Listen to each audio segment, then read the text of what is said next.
Hey man, this is G-Todd. I'm watching Europe TV with my man Quasi. Europe. Nigga, just stay out the way and handle your business. Every day I'm busting plays, I gotta go get it. Every time I hit my plug, we only talk tickets. These niggas be talking, but these niggas don't live it. Nigga, just stay out the way and handle your business. Every day I'm busting plays, I gotta go get it. Every time I hit my plug, we only talk tickets.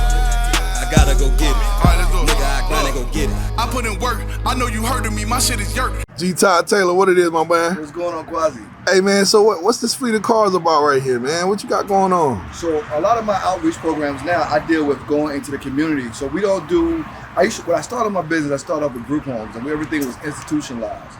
So all of our kids would come to us, but the problem would be we would work with them, we would fix, we would help them with their initial issues, and then we would send them back into an environment that was still toxic for their upbringing. And so literally I would have a child who go from an honor roll student, and 6 months later, he would be on TV for committing a murder. That's happened to me twice. Word. Yeah, I mean, one time with a young man from Plymouth, I think the other one's from Hosky. But we've had these situations where when they leave us, they go right back into their environment, and then there's no help, and it all starts at the home. So when my therapists now, they go out into the community, and they go work one-to-one with families. Of course, it's before COVID, so now with COVID, we got to be a little more cautious. We do a lot virtually. That's what's up. But we go into the homes, and it's not like to blame parents or to attack parents. It's not to go in and say that parents, you're doing a messed up job with raising your children.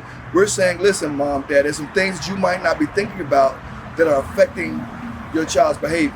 So let's figure out a way to make sure that we deal with those issues so that long term your child won't have these issues, those behaviors.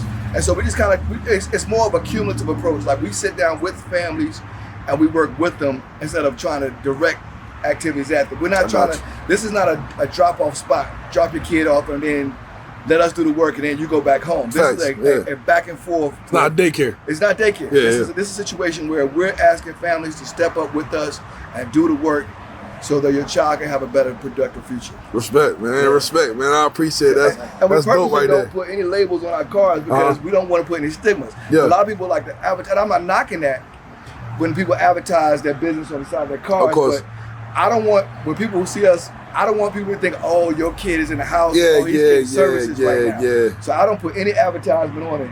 It might be wasted real estate, but we don't want people to feel like we're taking or we're trying to profit on their kids, or that we're trying to promote ourselves at expense of their privacy. You know what I'm saying? Like everything we do is confidential. So when we go in, it's like, look, we just a family friend showing up. Okay. And whatever happens inside the house, we start talking about the issues. So it's like mentoring? No, it's therapy. I have licensed therapists. Okay. I have licensed therapists. I have a licensed psychiatrist on staff. And so all of my stuff is very intensive therapy. I have two major programs we do at home. One is called multisystemic therapy. And that's the one that we work with at-risk youth who might be pre-adjudicated. These are kids who might have been in the prison system. So we take those kids, and instead of them going to juvie, we say, let us work with them. Or sometimes when they're coming back, and we do the program, we go into homes and we work with mom and dad, and let's set up rules, let's set up structure so that we can prevent him from going back. Because this is the problem we keep having in our community. This is why the pipeline is real.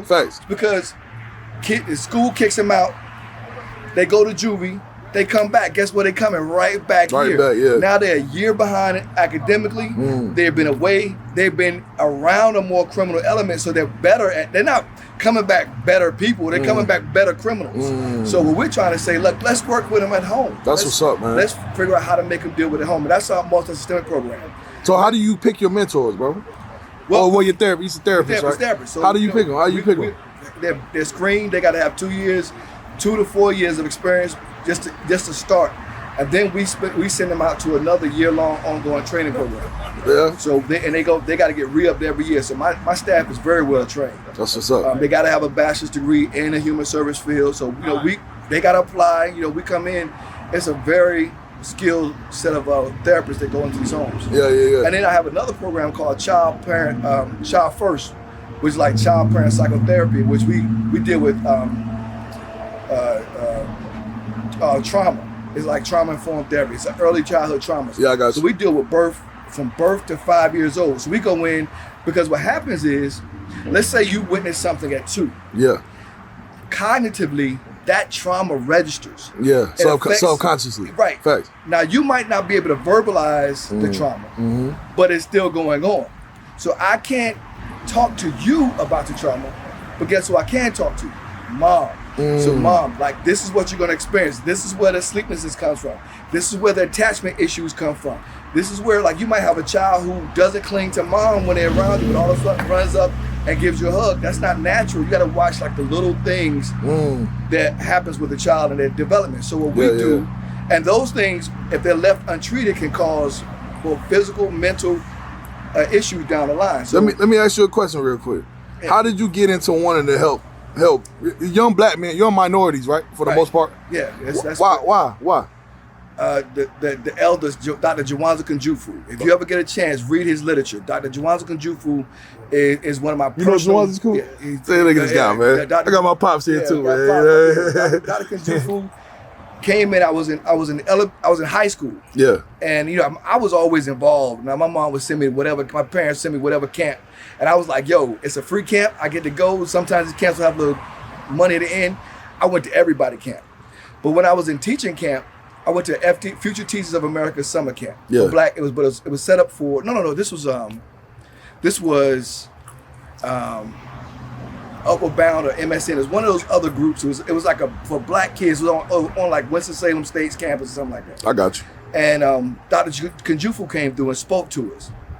And then really, man, it's like we had like a 3 or 4 day brain session with Dr. Jawanza Kunjufu about the state of black community, about the state of the black community, about the state of black men. Yeah.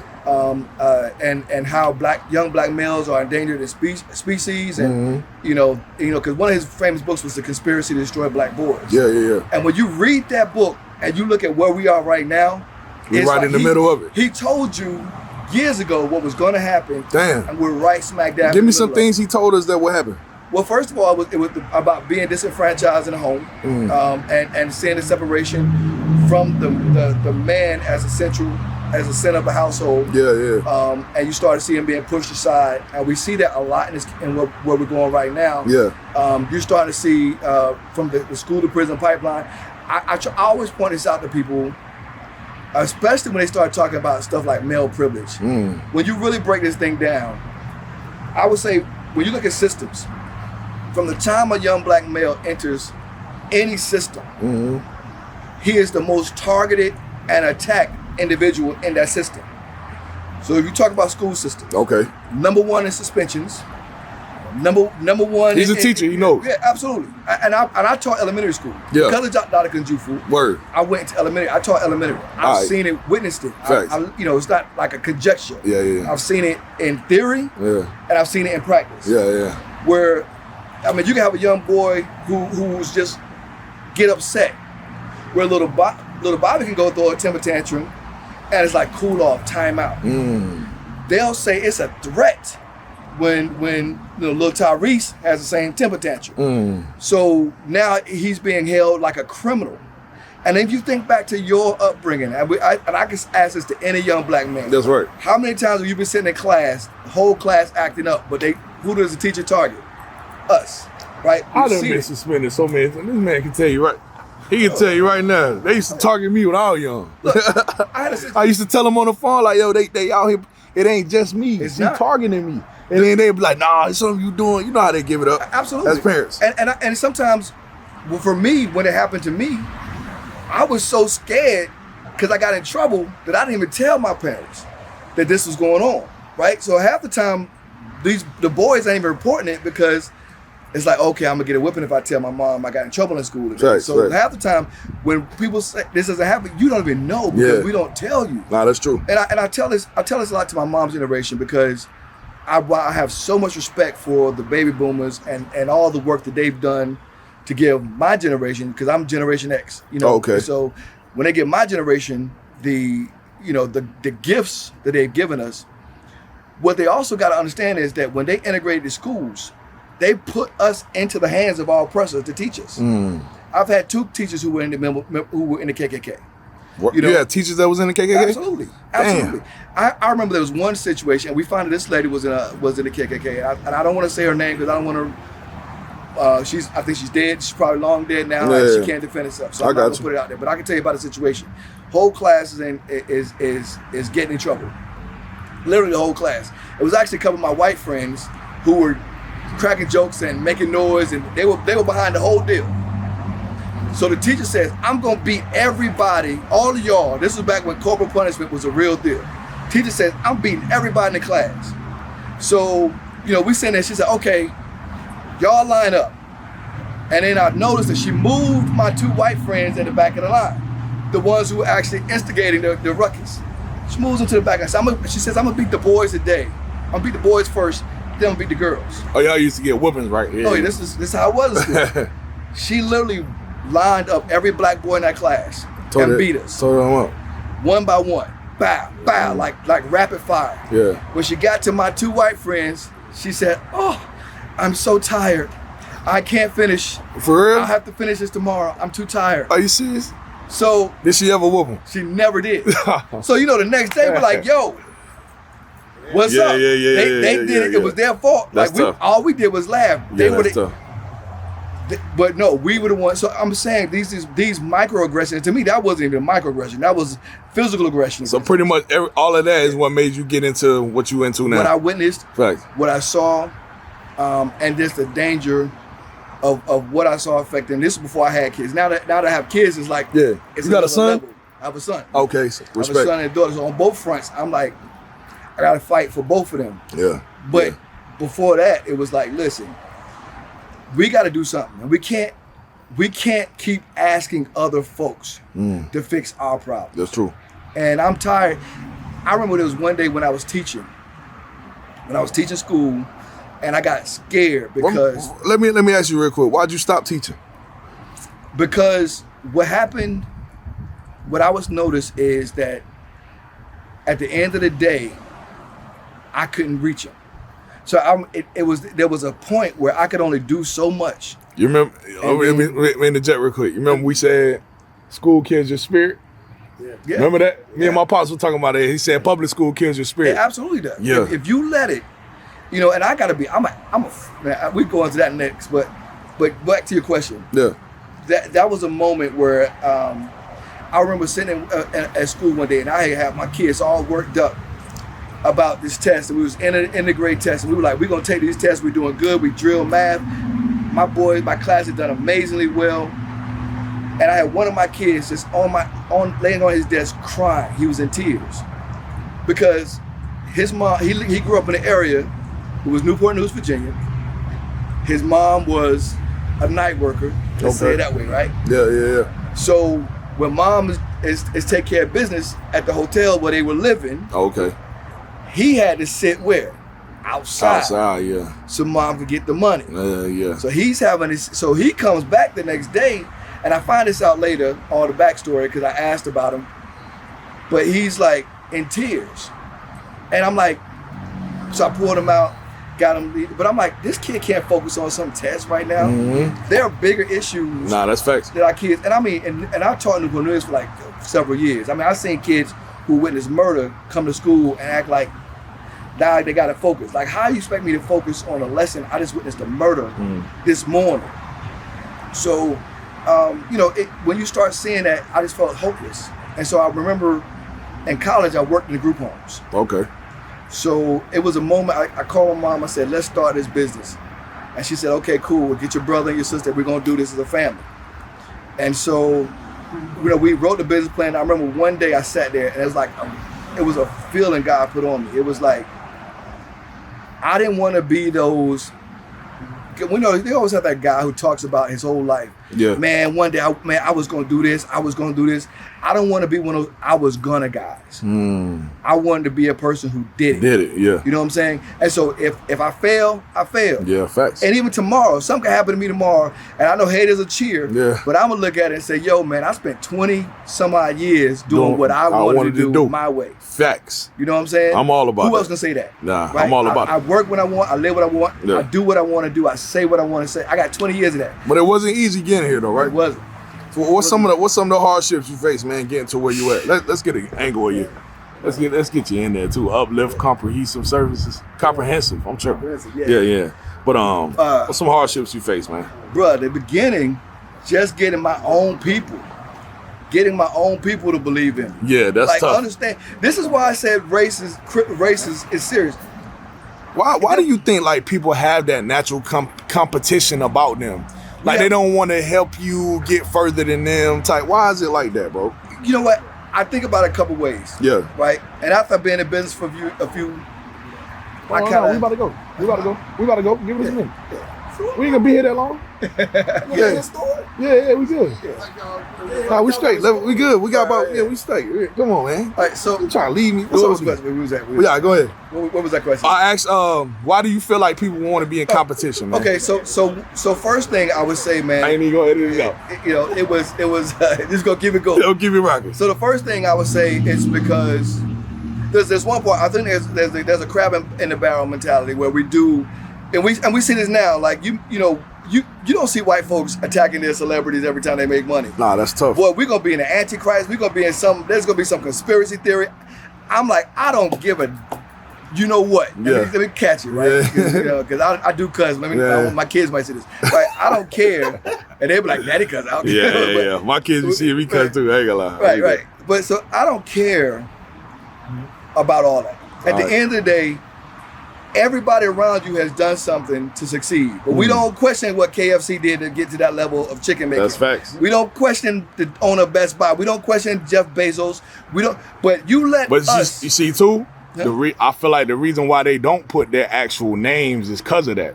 What? Look. Right? That's why they got businesses. They hide behind businesses like, you know what I'm saying? Nike, KFC, you ain't gonna know the individual person. Right. You know what I'm saying? Because that, I guess it makes them too, and maybe that's something we got to start doing. Facts. It's sad that you got to think through that. Yeah. But yeah, I do think there's a level of we don't trust, and that's why I don't listen to certain activists when they start talking about the black bourgeoisie stuff, right?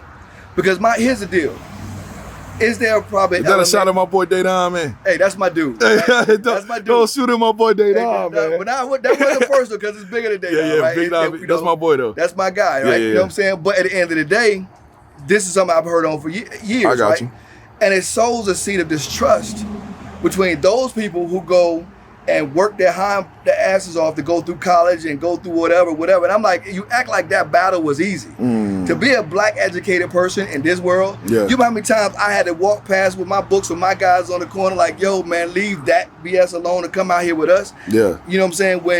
When at the time the girls was more on the drug dealers than the book holders. Yeah, that's fact. You know what I'm saying? Like I had to work past that. And when I got to college, I'm thrown into an environment because I went to a black college, bro. Okay, it was lit. It was lit out there. And look, and some of your cats in black college was there on probation. You know what I'm saying? So so you got to deal with cats from across the world, and you're doing all these things with the mission of coming back to your community. And then when you graduate, I'll never forget, man. My cousin got out of prison. And I got out of college. Cuzzo got so much community love. Yeah. Right? And it's crazy because we look alike. Like, why you laughing about? Yeah, it's the truth. You know, we damn near twins, right? This is my cousin. Like even so important, when I would go up, they were like, "Yo, what's up, Corey?" I was like, "Nah, this Todd." It's okay. What's up, Todd? Okay. Oh yeah, do you like that? Dude, this man's cool, right? Yeah. What's up, man? Cool. Yo, Corey got out, right? And I'm like, it's cool. I'm happy because that's my cousin. I love him. But you look at that level of community excitement. That's crazy. That's crazy. You know, where's our emphasis? And I'm saying, and I'm gladly I'm seeing some of that change, but it's sad in our community where we don't always reward the effort. So when you start doing that black bourgeoisie, and you and it's like this, and you get this from Umar, Dr. Umar, right? He's one of the main ones, right?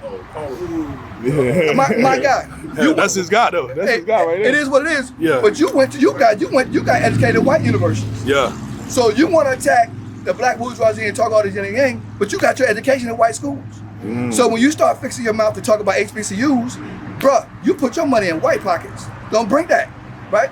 So when you start sowing these seeds of distrust as an educated man, you know what I'm saying? Why would you do that? So again, I'm gonna say what I like about you. Umar got some good stuff that I like, but when you start talking that see, first of all, Nobody's stopping us. All it's doing is stopping the drive. Yeah. You posted the other day about trying to get your business up, right? And people kind of like, some people got it, some people didn't. Yeah. At the end of the day, you know, as a young entrepreneur, that, you know, there's some folks out here, but there's some black folks who ain't supporting. Of course. And that goes the same thing for the quote, for those who call black bourgeoisie, right? Yeah. You know how many black folks I had to work around to try to help them? Nah, that's facts. You know what I'm saying? It's tough, man, getting your own to support you, man. I'm gonna just be real. It's tough. Black leaders, black organizations, black mentors. Yeah. Who, as I'm trying to get to a level of success, were more focused about whether I was gonna make money or how much money you was gonna make over them. Instead of saying, yo, this is a young brother who needs help. It's like that in the streets too, man. I would say something, but I'm going through real life stuff, so I'm gonna just relax. But I've had somebody count on my pockets. Absolutely. To see where I get, to try to stop me from getting above them. Like, I don't know, why is it like that, though? And that's why, you know, when you reached out, whenever a young brother reached out, it's just, my thing is, what can I do? Yeah. You know what I'm saying? I should have grabbed my yurt shirt, right? Yeah, Make sure I'm gonna support as many endeavors. Yeah. And, you know, my wife, I got a t-shirt drawer, like, huge, because when some of my boys, they launch a business, boom, let me buy that. Ooh, let me get that. Let me do that. Because let me sow that seed into your business. Oh, word, you cut hair? Let me pay you what you charge, and then let me tip you. Ooh. You know what I'm saying? Yeah, it's a fight. Whereas we will sit here and normally we say, oh, yo, you my man, you cut hair. Yeah. Let me get a discount. Yeah. I've helped pay barber tuition and still pay full price when they come. That's tough. I'm like, my guy, I helped you. Like, let me give you this. Let me plant this into you when you're going back to school. But I don't ask for no discount when they time to get a haircut. Yeah. You know what I'm saying? Because this is what we should be doing in our community. Facts. And the problem is, people can take us one situation they saw from me last year and say, yo, I remember that time G-Todd blah, blah, because he did this micro, but you don't see the totality of the work that I've done. And so even right now, we see this issue with Q, and everybody's upset. If you just meet with Trump, you a sellout? Right. I don't understand. He's still a businessman. Right. You know what I'm saying? Like, these dudes crazy. Was he a sellout when he was employing black actors? Was he a sellout when he gave how many stars? He created black stars? That's tough. Where he not only got his own black wealth, but he had started putting people on. Yeah. You know what I'm saying? And so now it's, he's a sellout or whatever. I'm like, Ice Cube worth $128 million. You know what I'm saying? Black people are the only people that cancel our own people, though. We cancel everybody. Yeah. We want to cancel Chrisette Michele, right? Yeah. Sis is beautiful. She sung a gig. I'm like, unless you were buying Chrisette Michele albums, don't count how this sis make her money now. Have these cats talking about, I'm gonna cancel her, you won't buy her album in the first place. Facts. You know what I'm saying? Yeah. So what we do is we like the keyboard type, but you want to support it anyway. You know? So what my thing is at this point, and if I could have one message I would say to our people, is be easy on this cancel culture. We can go back and forth, we can disagree, you don't have to like every move. Truthfully, you won't even understand half my moves, right? In this business right here, I employ 50 black people every year. For real? I got 50 black people working for me. I help take some people who've been working for me over almost like 15 years now. They put their kids through school off the jobs that I've created. That's what's up. So at the end of the day, you know what I'm saying, I'm proud of being able to say right now, I've been able to help this many black folks, or even if it's a side job. Some of them, I got 50 full-time people. I got like some more part-time people, you know what I'm saying? And I'm like, if I'm able to give you some extra scribble for Christmas cash, that's helping you get your finances together. Whatever I can do. But this stuff you don't post on social media. No, I don't post. Yeah, you don't want the accolades for that type of stuff. My wife always says you don't post enough of your own stuff because I just don't. Like, I don't talk about my book sells 20,000 copies a year. I've already sold over 100,000 copies of between my books. I don't talk about that, right? Because that, you know, on social media, I'm also let's talk about the issues. Let's talk about whatever. I can talk about everything else. It's hard for me to talk about myself. Yeah, you know what I'm saying? Yeah. But at the end of the day, I'm proud of the work that we do. Yeah. I'm, you know, and what I do is I brag on my staff. Facts, and I appreciate that, man. I appreciate people like you, Steph. Like I told you, one of my mentors in this, man. You know what I'm saying? Me watching y'all grow is gonna help me grow. You feel me? And my goal, man, is to really, and I mean this in all sincerity, is I want to see my people succeed. Yeah. And so any venue, you know, if at this point, I think at some point John Singleton was right where you are, right? Spike Lee was where you are right now. Some people might have been laughing at Spike, or you know, and I'm like, but where is he now? Yeah. Right? And so I can't wait for that moment we can look back and that Quasi cat. Yeah. Where is he at now? Yes, you know, sir. that empire that you built. Yes, sir. You know what I'm saying? Where is he now? And I'm like, sir. go back and look at the old tapes. Go back I was and look there. at, That was my guy. That's I want to be able to right. celebrate you. Yeah. But what we do is we so hesitant. We worried about whether you're gonna make more money than me or you're gonna get to. I'm like, bro. Yep, make that money. So then I'm like, yo, Quasi, I want that ticket, fam. You know what I'm saying? Like, hey, remember that time? Like, you know, let's do that, man. Because at the end of the day, you know, we got enough enemies to keep making them of our own. That's facts. So to me, this whole cancel mentality, this whole cancel whatever, like, and even I take issue with some of the things Umar say. Yeah. I still don't say cancel that brother. Yeah, right? yeah, of course. Because he's still knowledgeable. He's a knowledgeable source of information. Right. And I respect some of the stuff he says. And we get to a point now where that man could basically give Black America the formula for success. But we're in cancel culture, so people ain't even gonna listen. That's facts. I remember there was one episode, and it was on Roland Martin, and I said this. I lost some. I have a problem rolling on this one. Okay. When Umar came on the show, Umar was actually advocating for Black marriage, and was getting attacked from the panel because he was advocating for Black family structure. You know what I'm saying? And I'm like, okay, that's the level we gotten now, where we're actually attacking a Black man. I posted on my story, like, I say about a month ago, I said, good has now become evil, and evil is now good. You know what type of world we in, man? We are. The right stuff is the wrong stuff now. Right. You know what I'm saying? It's tough. I mean, in the last few months, I've debated the importance of a nuclear... debating on Facebook. Yeah, I do. Because I'm an opinion, because I think there's a lot of times people want to say stuff and they can't. Yeah, facts. And I'm like, I can't. Yeah. So until I can't, I'm gonna keep talking. That's facts. But I debated the importance of a nuclear family to the Black community. Yeah. I'm like, how is that a debate? No, it's not a debate. I've debated the importance of creating Black businesses. I'm like, how is that a debate? Yeah. I've debated the importance of Black banking, banking by Black.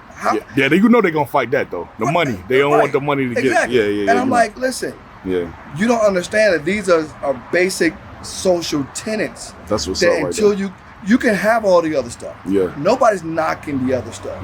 And I don't even say don't plan for some other societal construct, but right now we have what we have. Yeah. So let everybody know where they can find you on social media, man. Hey, I'm everywhere. G-Todd Taylor. G-Todd Taylor. G-Todd Taylor. Yes, sir, man. I appreciate the interview, man. Hey, look, people need to come up here and talk to. You say you open to talk to people, right? Always. Yeah, man. Like people need to talk to this guy here, man. Like he got a bright heart. I mean, a big heart and a bright head on his shoulder, man. Like I try to learn from people like this all the time. You know what I mean? Listen, let me learn from my mistakes, bruh. And look, and even if you want to come tell me why I'm wrong, I'm listening to that too. Respect. You know, talk to me there. That's what's up. But the one thing I will say right now is I'm hypercritical on politicians. But right now, I need everybody. If you see this before the election, please vote. Vote. Okay. Please vote. You know what I'm saying? That's like, because it's bigger than even if you don't want to get into presidential stuff. You got DAs, you got judges. They make a difference. Yeah. So get out there and vote. I got you. What you doing, Quasi? Shit. Working on my bankroll. Trying to flip it cause I'm tired of the same old. Getting richer on these niggas, that's my main goal. That's my main goal. Shit. What you doing, Kelly? Stacking, trying to lay low. My amigos say I'm at them brand new level. Know the devil trying to get my ass a halo. This the type of shit my mama always pray for. We poppin', if he rollin'.